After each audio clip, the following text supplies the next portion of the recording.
तो hello friends, मैं हूं राहुल कुमार, जो पोस्टल असिस्टेंट वर्क कर रहा हूं। बहुत सारे लोगों का कमेंट रहा है कि आप किस बैच से हो, ठीक है, सीएचएसएल के किस बैच से हो, आप किस सर्कल जाना, आपका कितना वेटिंग है, उसके बारे में बताएंगे, ठीक है। और फिर थोड़ा बहुत आपको ट्रांसफर से रिलेटेड कुछ कुछ लोगों का, इलनेस कैटेगरी वालों का या स्पोर्ट्स ग्राउंड वालों का कमेंट आया है, तो वो उसके रिगार्डिंग आपको बताएंगे, ठीक है। तो वीडियो में अंत तक बने रहना।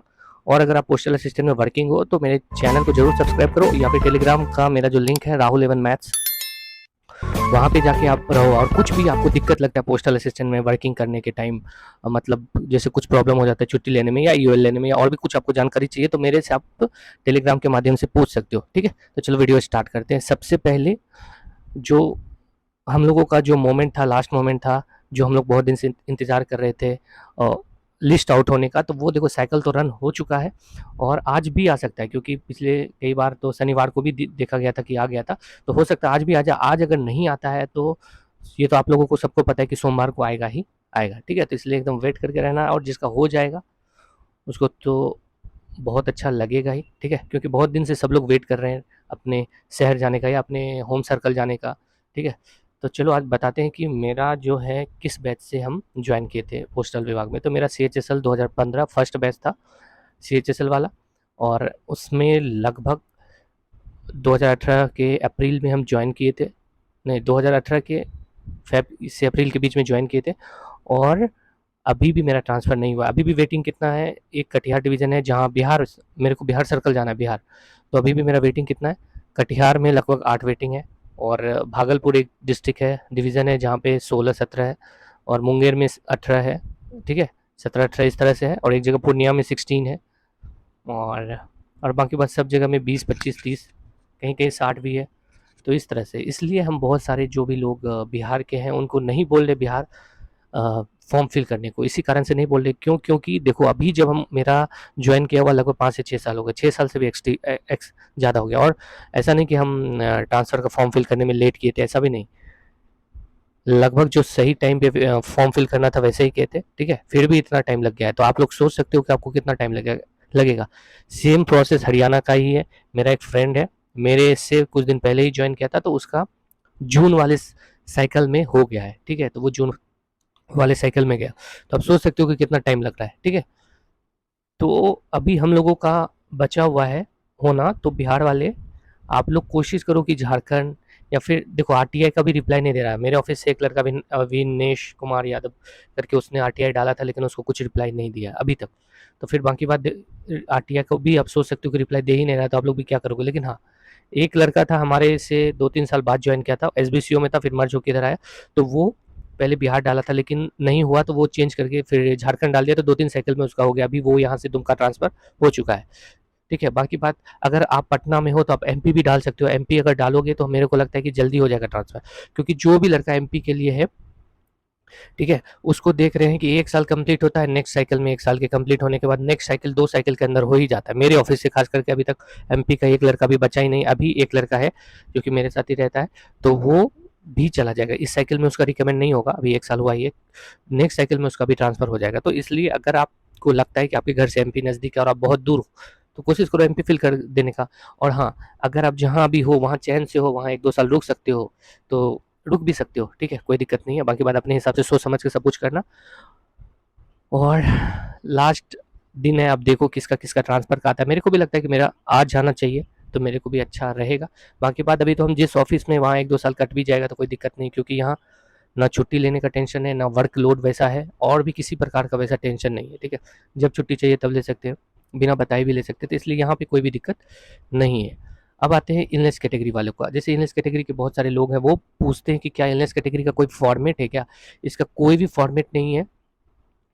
आप इलनेस कैटेगरी के लिए अप्लाई करोगे, आपका डिवीज़न ऑफिस सब डाटा आपसे लेगा। डाटा मतलब जितना भी डॉक्टर को आप दिखाए हो, ठीक है, आप फैमिली मेम्बर को बस नॉर्मल सा जो सीएमओ चीफ मेडिकल ऑफिसर वो लिख के देगा, रिकमेंड करेगा कि हाँ, इसके फैमिली मेम्बर को एक आदमी की ज़रूरत है, ठीक है। या फिर वो डिजीज़ लेकिन टर्मिनल होना चाहिए, ऐसा नहीं कि कोई भी डिजीज़ है तो हो जाएगा, नहीं, जैसे कैंसर या ऐसा वैसा कुछ भी है।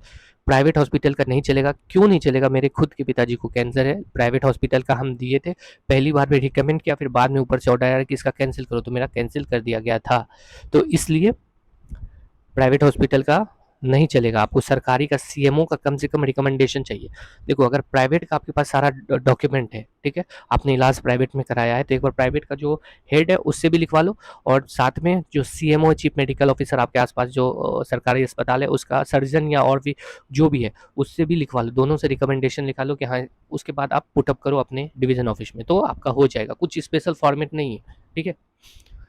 करता क्या है कि जैसे ही आप वो पुटअप करोगे तो शायद वो आरओ या सीओ को किसी को भेजता है, फिर जब वहाँ से सब कुछ ओके कर देता है, या यही लोग डिवीजन ऑफिस ही ओके कर देते हैं, तो जो ऑप्शन है वो आपको रिकमेंड कर देगा इलनेस का, ठीक है, बस इतना ही, और कुछ इससे ज़्यादा नहीं है। और जैसे कुछ लोग को हम बता रहे थे पिछले वीडियो में कि हमारे ऑफिस से मात्र 3 महीने में गया है राजस्थान, तो सच में गया है।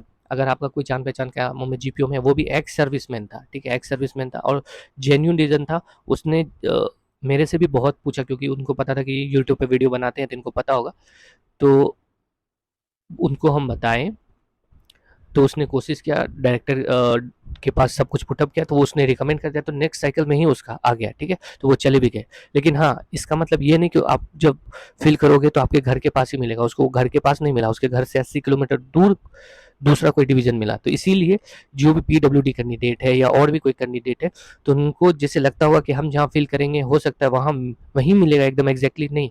मेरे पास इसका दो स्टोरी है। एक मेरा फ्रेंड जो कि शायद है राजस्थान का, लेकिन उसको गुजरात में जीपीओ मिला हुआ है, तो लेकिन वो ब्लाइंड है, वो भी फिल किया था, तो उसका भी सब कुछ हो गया। लेकिन क्या हुआ कि उसको राजस्थान जाना था, जयपुर, जयपुर से बहुत दूर मिल गया, तो वो वहाँ जाना नहीं चाह रहा था, ठीक है।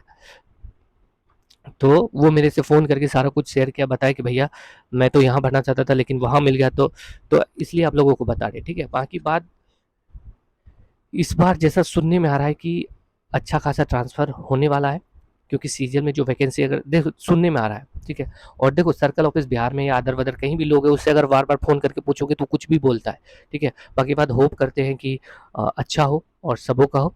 एक चीज़ और बहुत सारे लोगों ने कमेंट किया कि जैसे आप एससी कैटेगरी से हो, सिलेक्शन यूआर से हुआ है, तो ट्रांसफ़र कैसे होगा? तो आपका ट्रांसफ़र यूआर से ही होगा, ठीक है। और आपका कोई भी चीज़ आप ट्रीट होगा यूआर से ही। जैसे ओबीसी है, सिलेक्शन यूआर से हुआ है, तो यूआर ही है। और देखो ज़्यादा ट्रांसफर यूआर में ही हुआ। अगर आप ओबीसी हो और आपका सिलेक्शन यूआर से हो गया तो सोच लो ठीक है, क्योंकि सीट जो है अगर 10 सीट किसी डिवीजन में देगा तो 7 को सीट रहता है यूआर का, 2-3 सीट इधर उधर रहता है, तो आपका ट्रांसफर होने का चांसेस ज़्यादा है। मेरे ऑफिस में एक एसटी कैटेगरी का 1 साल से लड़का 1 नंबर वेटिंग है, लेकिन उसका हो ही नहीं रहा, ठीक है, एक वेटिंग है, और वो एक ही डिवीजन फिल किया, ज़्यादा फिल किया नहीं है। तो इसलिए ये सब सोच सकते हो, ऐसा मत सोचना, ठीक है। तो और एक चीज़ एक लोग पूछ रहा था, वो भी बता देते कि मान लो आपका वेटिंग 15 दिख रहा है, आप यूआर कैटेगरी से, और आपके आगे सब ओबीसी एससी एसटी होगा। मान लो आप 15 नंबर पे हो, 14 नंबर तक कोई ओबीसी है, कोई एससी एसटी है, अगर एक यूआर का सीट देगा तो आपका पहले ट्रांसफर होगा, ना कि आपके आगे जितने लोग हैं, ठीक है। वेटिंग से कोई मतलब, जैसे अभी पीडब्ल्यूडी कैंडिडेट का 100 वेटिंग दिख रहा है, तो ऐसा मत समझना कि आपका 100 वेटिंग है। अगर आपके आगे जो भी बंदा है वो सारा जनरल कैटेगरी से है या कोई भी कैटेगरी से है, लेकिन पीडब्ल्यूडी नहीं है, अगर आप जहाँ फिल किए हो वहाँ पे एक सीट पीडब्ल्यूडी का देगा तो आपका पहले ट्रांसफर होगा। उसी तरह इलनेस कैटेगरी का भी है, ठीक है। ये लोग को रिकमेंडेशन दिया जाता है। इलनेस कैटेगरी पीडब्ल्यूडी कैटेगरी को जो वेटिंग दिखता है वो एक्चुअल उसका वेटिंग नहीं होता, वो उसकी कैटेगरी में उनका वेटिंग क्या है वो नहीं दिखता है, ठीक है। इसलिए आपका ज़्यादा वेटिंग है तो इतना डरना नहीं। बाकी बात अभी तो सिस्टम सारा कुछ जितना भी था सर्वर सब कुछ ठीक किया गया, तो देखो क्या होता है। और ये पीडब्ल्यूडी इलनेस इस लोगों की वजह से ही सब कुछ अभी ठीक किया गया है। और बाकी बात और भी कुछ वैसे जैसे ही सब कुछ आ जाएगा, क्या क्या करना है वो सब कुछ आपको बताएंगे, इसलिए वीडियो में चैनल से जुड़े रहना। पोस्टल असिस्टेंट के रिगार्डिंग धीरे धीरे कुछ ना कुछ आपको नॉलेज या जो भी मेरे को आता है वो देते रहेंगे, या आप भी कुछ शेयर करो तो लोगों के साथ शेयर कर सकते हैं, ठीक है। चलो बाय।